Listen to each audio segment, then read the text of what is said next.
Hello friends, আপনারা দেখছেন ওএসকে take YouTube channel. আজকে আমরা জানাবো কিভাবে খুব সহজেই ধান বিক্রির স্লটগুলি বুকিং করতে পারবেন। বিস্তারিত জানাবো এই ভিডিওতে, শুরু থেকে শেষ অবধি দেখতে থাকুন। এই যে ভাই দেখছেন, আমি আমার ধানের স্লটটা আজই বুক করে ফেললাম।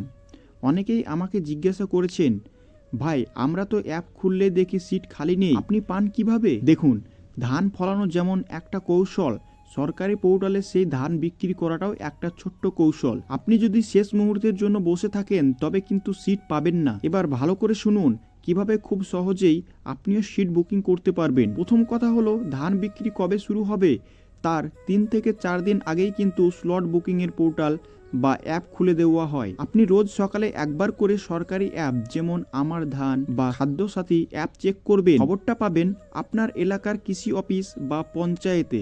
বুকিং করার আগে আপনার কাগজপত্র রেডি রাখবেন। বুকিং করার সময় যেন আধার কার্ড বা কৃষক আইডি খুঁজতে না হয় এগুলো, আর আপনার রেজিস্টার নম্বরের মোবাইল ফোনটা হাতের কাছে রাখুন, কারণ মোবাইলে একটা ওটিপি আসবে। দেখুন, বুকিং করার সঠিক সময় দুপুরবেলা বা বিকেলে, যখন সবাই ইন্টারনেটে থাকে তখন সার্ভার জ্যাম থাকে। চেষ্টা করবেন খুব ভোরে অথবা রাত 10টার পরে বুকিং করতে, তখন দেখবেন অ্যাপ মাখনের মতো চলছে। আর হ্যাঁ, যদি দেখেন নিজের ফোনে হচ্ছে না, তবে দেরি না করে সরাসরি আপনার এলাকার বাংলা সহায়তা কেন্দ্র বা কমন সার্ভিস সেন্টারে চলে যান। ওরা কিন্তু খুব দ্রুত স্লট বুকিং করতে পারে। আপনি মনে রাখবেন, আপনার মেহনতের ধান যেন দালালের হাতে জলের দরে না যায়। একটু সচেতন হন, সঠিক সময়ে স্লট বুক করুন, আর সরকারের নির্ধারিত ন্যায্য দাম পকেটে ভরুন।